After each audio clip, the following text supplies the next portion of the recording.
Hi everyone, welcome back to my channel. My name is Taylor Alexis, and today we're doing something a little bit different. Today we're actually partnering with TryHackMe for their Advent of Cyber. And if you don't know what that is, basically every year around this time, around the holiday season, TryHackMe comes out with a set of beginner-friendly cybersecurity challenges for those who are interested in getting into cybersecurity. So I figured this would be like a pretty good collaboration, everything to do, especially since I actually do fully support and recommend TryHackMe. I think I even mentioned it in the video on how I got into cybersecurity. The TryHackMe was actually like the very first platform that I used to start learning. So it's been like a full circle moment to actually work with them on this. But yeah, every day they will come out with a challenge and everything, and you have an opportunity and a chance to win prizes. You can win up to $150,000 in prizes. So definitely really good incentive to have. And I also linked the website below so you can go check it out, sign up, and it's free to join, free to do the challenge and everything like that. So yeah.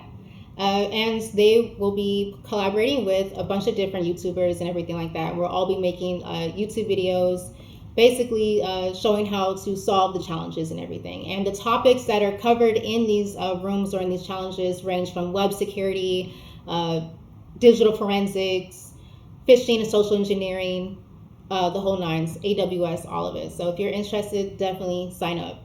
Check it out now. So yeah. And today I will be showing you network discovery. So the network discovery room, the crux of this room is basically we have been locked out of our QA server, and the goal is to try to get back into that QA server by enumerating the system and interacting with it to see like what ports and services are open on the system, and trying to figure out ways we can exploit those services in order to capture the flag. And yeah, if you don't know what that means, capture the flag or CTFs, basically CTFs are challenges where we're given the opportunity to hack into systems many different ways and to solve challenges in order to capture a flag, which is usually like some type of file on the system that's usually labeled like root.txt or something, or flag.txt, something that'll pop up and it'll stand out, and that's how you'll know that you've captured the flag. And like if we go to the room and everything, we see what they're saying. They're saying that the objectives of doing this room or this challenge is to learn the basis of network service discovery with Nmap, which is the tool that we will be using. Learn core network protocols and concepts along the way, and apply your knowledge to find a way back into the server. So, all right, let's check this out. I'll show you how to solve this challenge. So the first step that you must do when you are encountering a target is to perform enumeration. Enumeration is where you are trying to gain an understanding of the system that you are trying to attack. So you're trying to see what ports are available on a system. So for instance, is port 22 open? Okay, that means that it's SSH typically. We'll move on to like maybe, let's say, another port that may be open on the system, like maybe on port 8181, there is a web server that's running maybe an outdated version of a software on that system, and there is a publicly available exploit for that software. If that system has not been patched, they are vulnerable to that vulnerability, and so we could attempt to actually gain access into the system by using that exploit or however else we would do. That's essentially what enumeration is. As enumeration is basically just gathering all the information you can on a target in order to understand how the different ways that we could attack it. So that's what enumeration is. The first step we'll be doing is just running like a default Nmap scan, and it's just like Nmap and then the IP address of the target, which in my case is 1048.156.224. So if we go to our attack machine, and everything, or attacker machine, this is our browser-based VM that we have, because there are two different ways to connect to the TryHackMe. Let me preface by saying that first. So the first way you can connect to the network in order to actually do the challenge to interact with the machine is by going here. If you go to the introduction tab, there will be a tab that will say I think start machine, and that's where you will click, and you will start your attacker machine. So that will be the machine that you will be attacking from. And attack box is just TryHackMe's browser-based VM, and that VM is built on Linux. So you will be given a Linux VM. So this is it right here. Boom. I clicked into full view, and this is what you're given. It's the same thing as if you would be running from your own VM, which is how I typically like to do these machines and challenges. I like to run from my own VM, but that would require you having to connect to the network via OpenVPN. And that may be a little too difficult, maybe too complex for like a super beginner. So I highly recommend just going through the TACbox method, which is where they just give you that browser right out the box in that VM, which is what we are working out of today. And so for running this like Nmap scan, this is actually doing a default TCP scan of the top 1,000 most common ports on the system. Okay, so it's not all available ports because there's actually 65,535 available ports on the system. Okay, but just to start off, we're doing just like the default scan, 1,000 ports, and we see 2 ports are open, which is HTTP and SSH.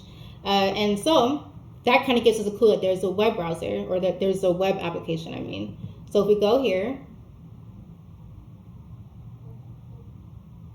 you go to Firefox, whenever it opens, then we'll be able to go to that website. So let's see.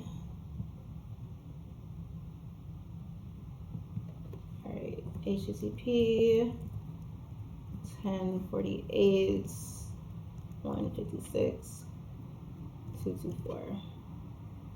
All right, let's see. Let's get that going. All right, so as you can see, this is the server that we're trying to get back into. And you know, we get like our little like holiday message and everything about, you know, what we're trying to do. We're trying to find 3 fragments of the passphrase. And so, and then once we find like the 3 different parts of that passphrase, we would type it in here, and then we will be given access into the system. So that scan so far hasn't really given us too much. So next, what TryHackMe will tell you to do is actually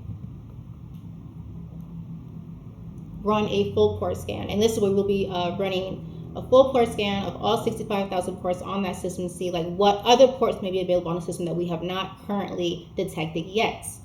And that is by using the -p- argument, and that is what will signify that we're running a full port scan. Let's see. All right, and if we go back to our terminal, because I already ran the scans, I already did that before starting the video, just so you know we're not taking too long running the scans and everything like that. But all right, so there are 2 more ports that are open on the system. There's 21212, and which is running FTP. And if you don't know what FTP is an unencrypted networking protocol, and that is a file server, and that is what we use to like store files on a server and everything like that. So typically if you see FTP on a CTF or on any of these like challenges or whatever, know that you are potentially looking for interesting files that can help you lead to maybe a set of credentials that can get you access into the server, or maybe you'll find like an SSH key and that can get you another access to the server, since there is SSH running on the system. And if we did hypothetically find an SSH key somehow, like whether like an SD bucket or FTP server or whatever, we could use that to like get into the system.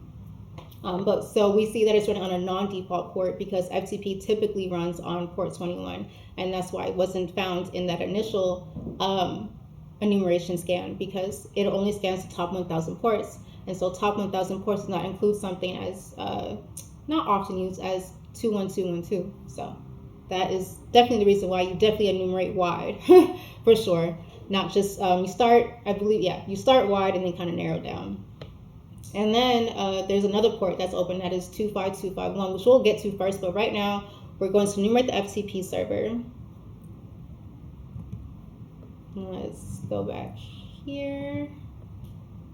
Yeah, looks like you found an FTP server. So now we're going to connect to the FTP server, and there's 2 different ways that we can connect to an FTP server. So typically you would use a set of credentials, you know, a username and a password in order to authenticate to the FTP server, which may have critical files. However, the administrator that set up or that is configuring the FTP server on the system could potentially allow anonymous access into the system, which would mean that we would be able to enumerate and get into the system without having a valid set of credentials, which is definitely kind of scary depending on what you may be storing on that server. So first you would try to test for that. This is a fun part about using the browser-based VMs. I like how that happens. I have to like refresh the page. But yeah, so by typing in FTP and then the IP address of the server and then also the port, because since typically by default FTP runs on port 21, so if I didn't provide the number of that port, then it would have tried to ping or would have tried to connect to FTP on port 21, which nothing would have happened because there is no FTP server running on port 21 here in this situation. It's running on this other this custom port. And then for anonymous access, we can provide the name anonymous. And as you can see, we get login successful, so we're able to get into the server.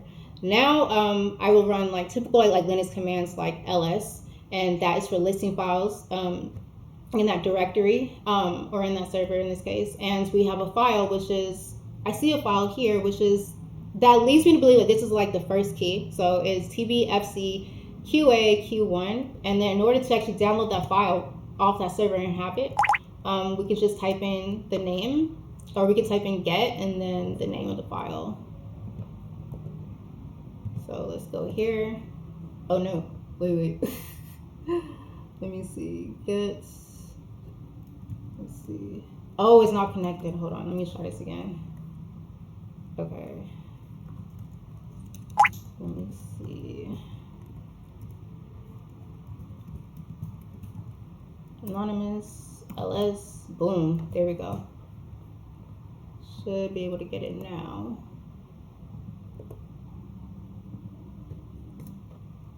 All right, well, it looks good. Now let's exit, clear, ls. Yep, we got the file. And now we have the first part of the key of the passphrase. So I'm going to add this to a file. Let's put this in, I'll use nano just for the sake of it. Passphrase, and we'll create a file using nano and I'll call it passphrase. And I'm just gonna save this here so we can keep track. You can put in whatever note taker or file editor you want. You can use nano, you can use Vim, it doesn't matter. People usually like Vim, I like Vim, but just for the sake of everything, I'm using nano right now. All right, let's move on to the next challenge, the next thing. Okay. All right, so now that we've successfully enumerated the FTP protocol or FTP server, now let's move on to the next challenge, which is probing that really unique service that we did see from our enumeration scan, the one that says that there's a service that's running on 25251. And we can use, since we don't know typically like off of like that mmap scan, like what it is, like just off the name, right? I don't know what TBFC particularly means. We can use a tool called netcat in order to interact with that service, and that is already pre-installed on these VMs, whether using Kali Linux or Ubuntu. All right, and we will just type this in. So I will do that, type the name of our target or the number or the IP address of our target, -B for verbosity because I want verbose output. I just want to see everything that I can, and then and then the port that we are trying to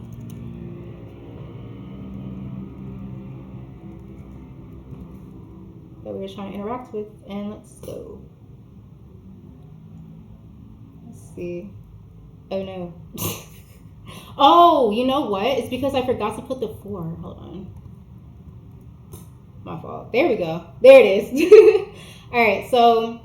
All right, now let me see. Let me actually like move this up because my face is in the way. Hold on.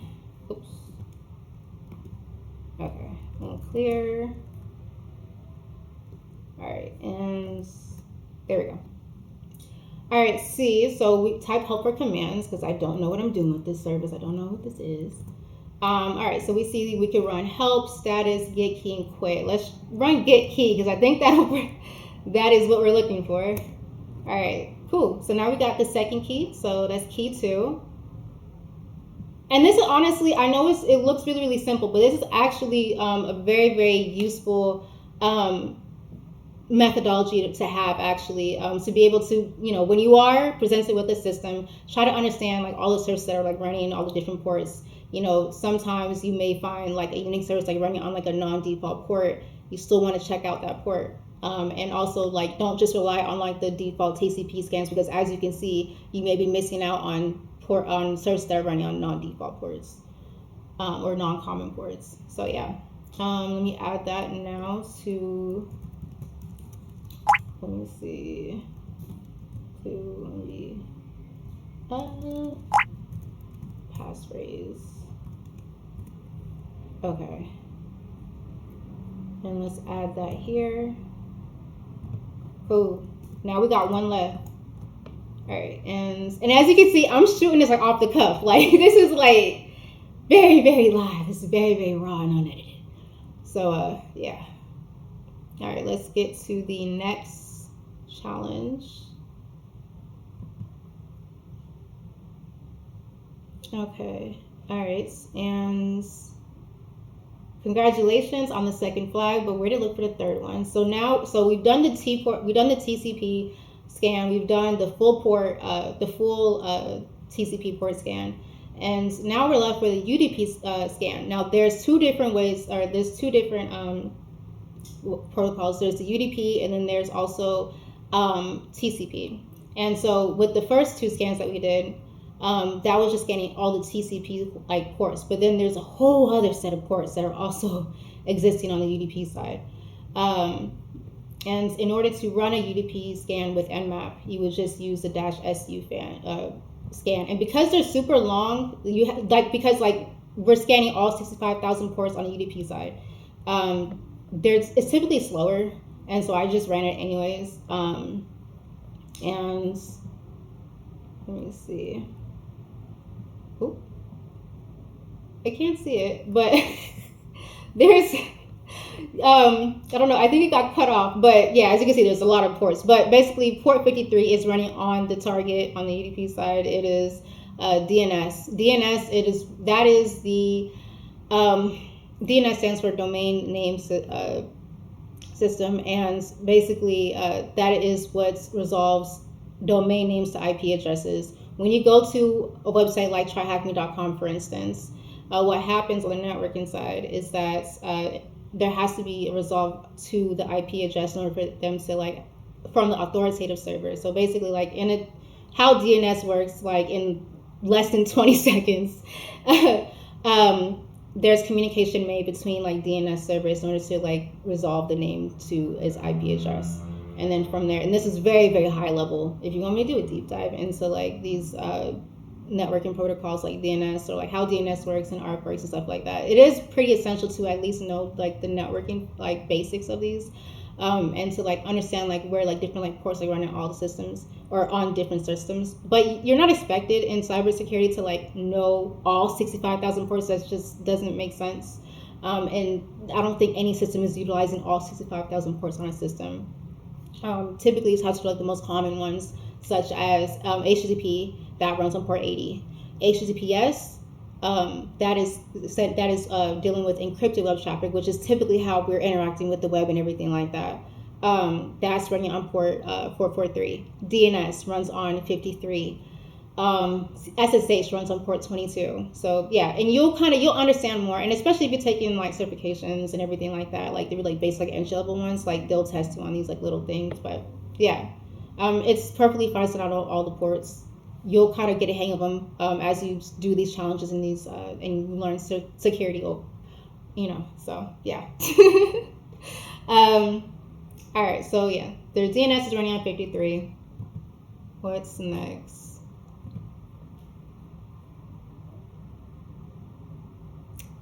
Okay. Yep. A protocol that drives the modern web by connecting domain names to IPs and many more. So we'll be using DIG, and so we're going to be querying the DNS server on this system and try to see what records are available, because there may be records that, this is very CTF oriented, in a real like like on like a real engagement, we would not be looking for flags. You would be looking for maybe like something that's critical to a business, or maybe try to like see if you can like execute commands on the server, not necessarily looking for flags. But the point of doing these challenges is to like understand like how these tools work in the services, because that can easily translate into real life as a security analyst or whatever you may end up doing in cybersecurity. Okay. So right now though, we're going to be querying the DNS for TXT records, so like basically file records and everything like that may be running on like the DNS server. So let's do that, and I'll go here. Oops, let me see. To copy that commands over. Cool, perfect. I'm gonna do this now before my machine dies. All right, boom. Cool. All right, and we got the third key. All right, so now let's add this all up together in the file. So now we've gotten the third key. And then now I'm gonna put them together.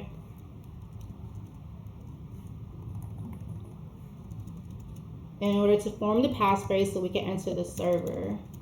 And that should be it, if I did that correctly. All right, now let's copy this. Let's go to that web browser. Let's go to the website. Let's type this in, boom. And we're in. All right, cool. So now we can do a quick little who am I? Nice. All right, so now we got that out the way.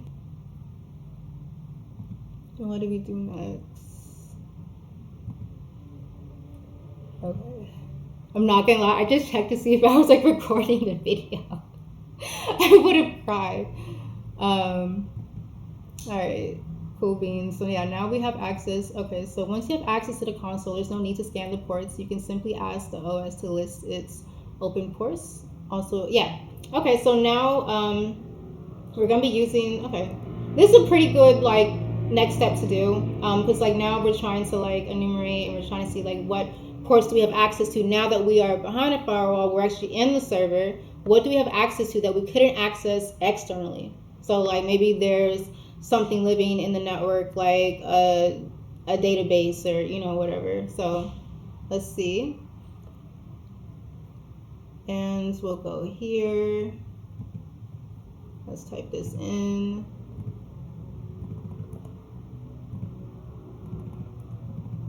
Wait. All right. And here we go. Paste from browser. Boom. Okay. Yeah, so 3306, that is typically where MySQL is running. So there is a MySQL database running the server. And so we can connect to it, and TryHackMe gives a really cute command. There's a different ways. There's a few different ways you can connect to a MySQL server, but the command that they give you allows you to run and execute SQL commands while also connecting to the server at the same time in one line. So that's cool. We can do that way.